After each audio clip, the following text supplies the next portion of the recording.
We want to represent this data using a histogram. Histograms are like bar charts, but they're used whenever continuous data is being considered. Things like length are continuous data because lengths can always be measured more accurately if we had a more accurate measuring instrument. That means that if we look at 47 centimeters, it's unlikely that this measurement is exactly 47 centimeters. If we say the length is L, then to give 47 here, what we probably mean is that the length was between 46.5 and 47.5, and so we rounded it to 47 to the nearest centimeter. And the same sort of thing is true for these other measurements.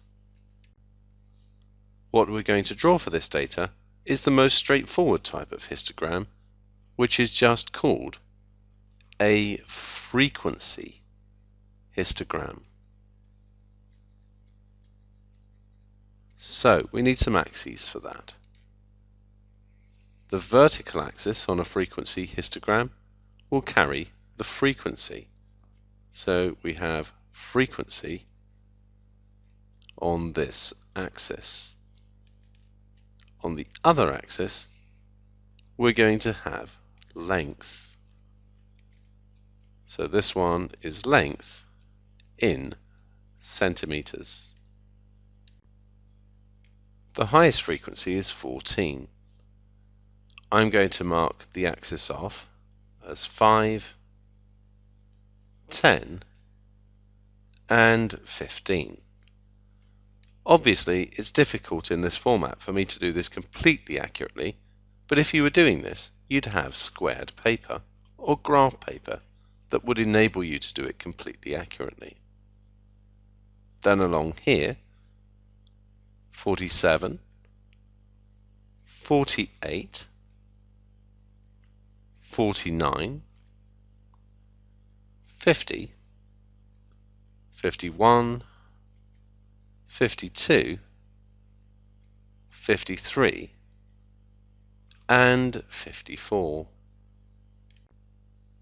Now what we don't do here is simply draw a line 1 unit high to represent the 47. We need to show that 47 is representing the range from 46.5 to 47.5.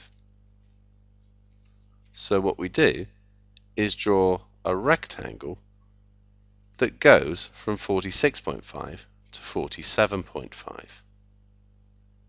Then from the next one, we need a height of 3, going from 47.5 to 48.5. If you were doing this completely accurately on squared paper, this would be exactly 1 high, and all of the rectangles would have the same width. Then from 48.5 to 49.5, we need a height of 5.